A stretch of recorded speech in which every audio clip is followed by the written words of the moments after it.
Hey everybody, Kevin here at Brown's Homestead Harvest House. Just doing something down in the meat shop today, the butcher block. I got this sausage stuffer from my older son and his wife that I think I put something out at the Portland Vintage Antiques and Salvage. And I saw this in there. It was about, oh man, when was it?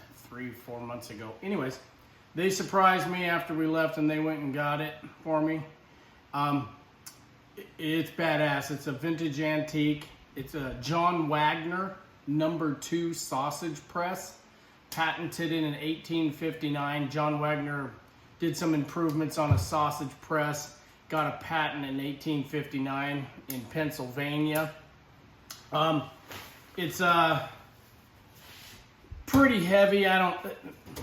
I could weigh it, I don't want to. It's probably close, it's 75 pounds. This is cast iron, galvanized toolbox. What's kind of cool about this is it has 2 gears. Obviously, this thing is built to like a tank. And then you can engage, that's to move it quicker, and then you have a slower gauge here, or gear, which takes it slower when you get going. So you can press it out slower through there, through the tube. It's obviously a horizontal and not a vertical, which is like my tray spade, which I'll show you here in my other electric one. But the can is galvanized. It is really just simple. It locks onto the end of the can like that. There's the can. And I'm gonna clean this up. I'm gonna actually try to use this because this horizontal press, unlike my vertical one, will be easier on my shoulder. I don't mean to be a puss cake, but after a while, you get a little older, things start hurting, and anything you can do better to make it easier is good. So,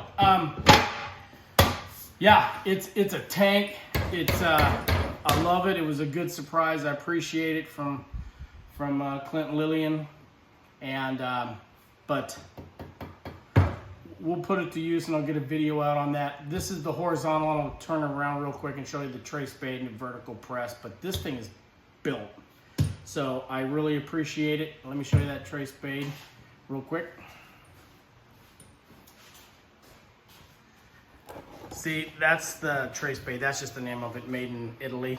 And see, it has the vertical crank, you know, here, and then you can switch up to this knob and have a slower, easier press, which is like what this one is on the Wagner.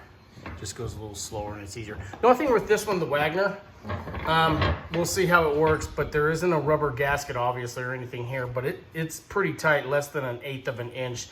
You'll probably have a little bit of squeeze out here. You know, I even have it on these and they have the rubber gaskets, but and there's the electric one, which we did a video on that one last fall when we got it. I think I got it dialed into what I need to use it for. So between the 3 sausage presses, should be a great autumn and winter meat processing year. So John Wagner #2, there's a #1, #2, and a #3, I believe, from John Wagner sausage press. Heavy duty. Look them up. They're kind of cool if you're into this, but new acquisition for the Brown's Butcher block. Hey, thanks for tuning in. Have a great day.